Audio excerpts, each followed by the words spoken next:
नमस्कार। सभी पेंशन भोगियों का स्वागत करते हैं एक बार फिर से जुनेद एडवाइस में। दोस्तों, इस वक्त की पेंशन धारकों की पेंशन 4,000 या 5,000 प्रतिमाह बढ़ोतरी को लेकर आखिरकार बड़ी खबर आ रही है।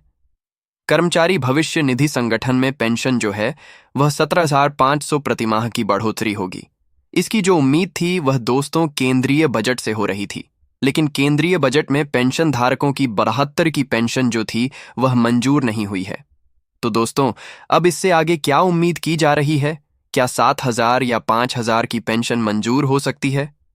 तो दोस्तों, यह कब आप सभी के लिए मंजूर होगी? साथ ही दोस्तों, ईपीएफओ की यह जो पेंशन है इसकी क्या संभावनाएं हैं, क्या चुनौतियां हैं और क्या लाभ दोस्तों पेंशन धारकों को होने वाले हैं? इसके बारे में आज इस वीडियो के अंदर संपूर्ण रूप से जानकारी आप सभी को दी जाएगी।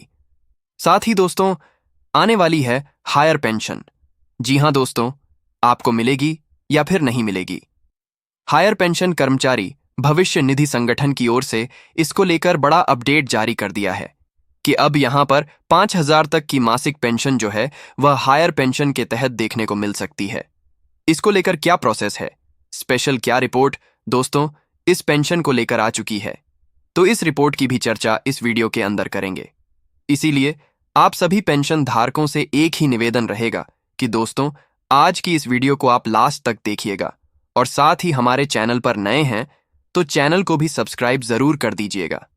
तो चलिए, सभी केंद्रीय कर्मचारी, राज्य कर्मचारी और ईपीएस डीफा पेंशन धारकों के लिए आइए आज की प्रमुख 2 बड़ी खबरों की चर्चा करते हैं, जिसमें दोस्तों सबसे पहले पहली बड़ी खबर की ओर बढ़ते हैं।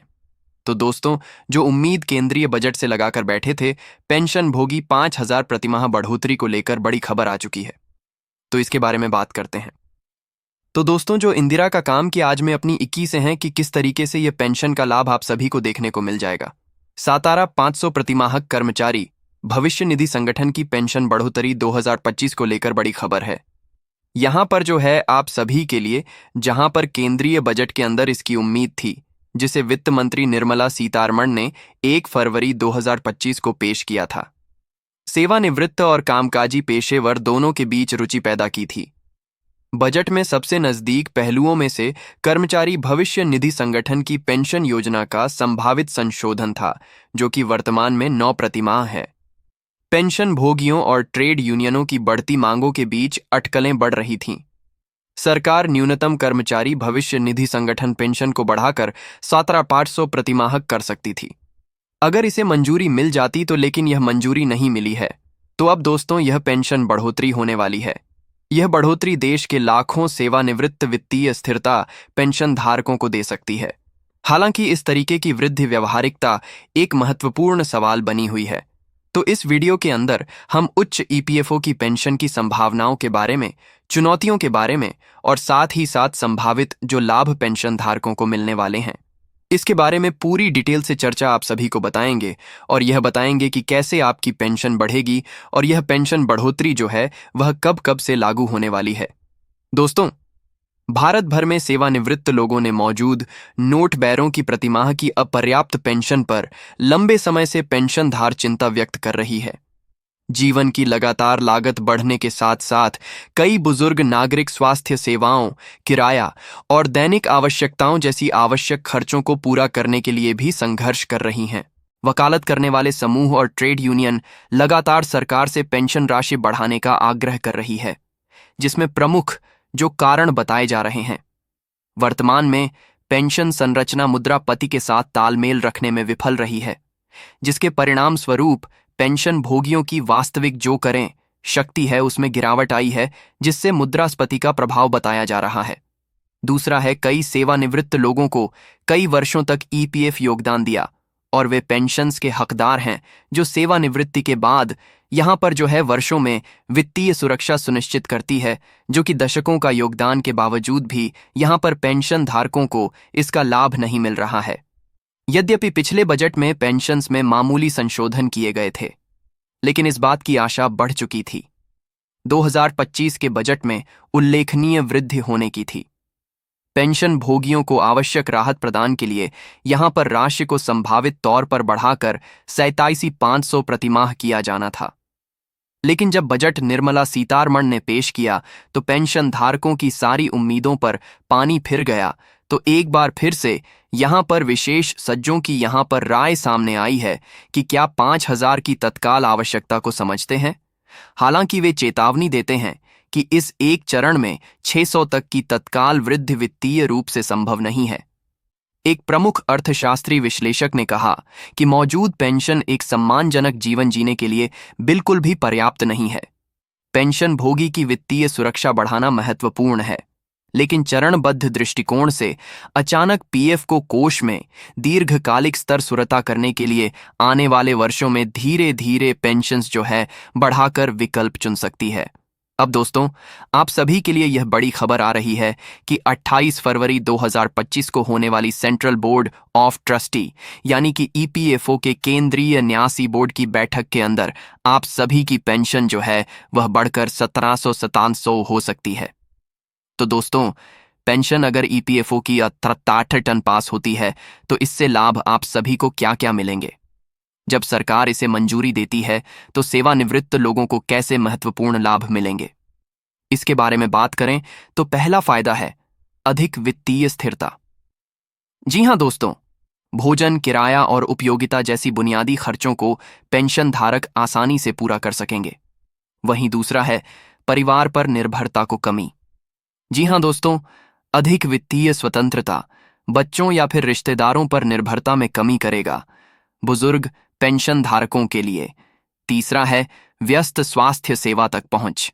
जी हां दोस्तों, चिकित्सा उपचार और स्वास्थ्य बीमा की समर्थता में वृद्धि के कारण पेंशन धारकों की बीमा यहां पर जो है बेहतर स्वास्थ्य सेवा मिलेगी। यहां पर जो साथ ही साथ है जीवन की बेहतर गुणवत्ता यानी कि अधिक वित्तीय सुरक्षा, जिससे सेवानिवृत्त लोग अपने कल्याण पर ध्यान केंद्रित करने में उनको सहायता मिलेगी। अगर यह राशि की वृद्धि आप सभी के लिए लागू होती है तो साथ ही 1700 पेंशन वृद्धि लागू करने में मुख्य चुनौतियां क्या क्या आई हैं, इसके बारे में चलिए बात करते हैं। तो दोस्तों, पहला है यहां पर बजट बाध्यता। जी हां दोस्तों, पेंशन में पर्याप्त वृद्धि के लिए महत्वपूर्ण सरकारी धन की आवश्यकता होती है, जिसके कारण अन्य यहां पर जो है आवश्यक कल्याणकारी कार्यक्रमों में कटौती हो सकती है। दूसरा है स्थायित्व संबंधी चिंता, यानी कि पेंशन भुगतान में अचानक वृद्धि से ईपीएफओ के वित्तीय भंडार पर भारी दबाव पड़ सकता है, जिससे संभावित रूप से दीर्घकालीन स्थिरता प्रभावित हो सकती है। तीसरा है प्राथमिकताओं में संतुलन, यानी कि सरकार को संसाधन का आवंटन विवेकपूर्ण ढंग से करना चाहिए तथा यह सुनिश्चित करना चाहिए कि पेंशन सुधारों के कारण स्वास्थ्य सेवा, शिशु और बुनियादी ढांचे जैसे महत्वपूर्ण क्षेत्रों में प्रभावित नहीं होने चाहिए।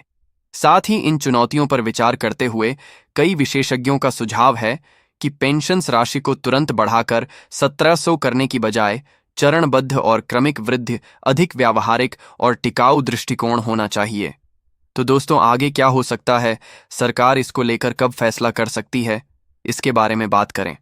तो दोस्तों, ईपीएफओ पेंशन बढ़ोतरी पर अंतिम निर्णय आप सभी के लिए यहां पर जो केंद्रीय बजट में होने की बात कही गई थी, लेकिन यह नहीं हो पाया, तो पेंशन भोगी ट्रेड यूनियन, वित्तीय विश्लेषक अनुकूल परिणाम की उम्मीद करते हैं। घटनाक्रम को बारीकी से नजर से देखते हैं तो इसमें कई सेवानिवृत्तों इस बात को लेकर आशावादी हैं कि भले ही पेंशन वृद्धि तुरंत 500 नहीं हो सकती, फिर भी सरकार उन्हें वित्तीय बोझ कम करने के लिए पर्याप्त और चरणबद्ध तरीके से लागू करेगी, जो आम सभी के लिए 28 सितंबर 2025 को होने वाली केंद्रीय कैबिनेट की बैठक के अंदर, जो आप सभी के लिए सीबीटी की बैठक होगी, केंद्रीय न्यासी बोर्ड की बैठक होगी। इस बैठक के अंदर पेंशन बढ़ोतरी को मंजूरी मिल सकती है। वहीं दोस्तों, ईपीएस 95 पेंशन को लेकर अगली बड़ी खबर की बात करें तो हायर पेंशन को लेकर बड़ी खबर है। आने वाली है हायर पेंशन। आपको इसका लाभ मिलेगा या फिर नहीं मिलेगा, यह आपको कैसे चेक करना होगा, क्योंकि अब यहां पर 5000 तक की मासिक हायर पेंशन जो है वह मिल सकती है। तो दोस्तों, किसे यह पेंशन मिलेगी? तो ईपीएफओ के वह सदस्य जो कि 31 अगस्त 2014 से पहले या उस तारीख तक ईपीएफओ के सदस्य थे, उन्हें यह लाभ मिलेगा। जिन्होंने 10 वर्ष की सर्विस पूरी कर ली है, उनको यह लाभ देखने को मिलेगा। नियमित पेंशन के लिए सदस्य की उम्र कम से कम 68 वर्ष होनी चाहिए। ईपीएफ सदस्य 50 साल की उम्र से यहां पर जो है जल्दी पेंशन का विकल्प चुन सकते हैं। ऐसे कर्मचारी जिन्होंने पहले संयुक्त विकल्प का प्रयोग नहीं किया लेकिन 17,500 या फिर 5,000 रिटायरमेंट के बाद बेहतर जीवन जी सके हैं, यानी कि लोग भी बारसिम की ज्यादा पेंशन आपको मिलेगी, वित्तीय सुरक्षा मिलेगी और बेहतर जीवन स्तर जो है आप सभी को इस हायर पेंशन से मिलने वाला है। ये बड़ी खबर दोस्तों हाल फिलहाल में आप सभी के लिए निकलकर सामने आ चुकी है और ऐसी नई नई जानकारी के लिए हमारे चैनल को सब्सक्राइब करें। फिर मिलते हैं नेक्स्ट वीडियो में। धन्यवाद।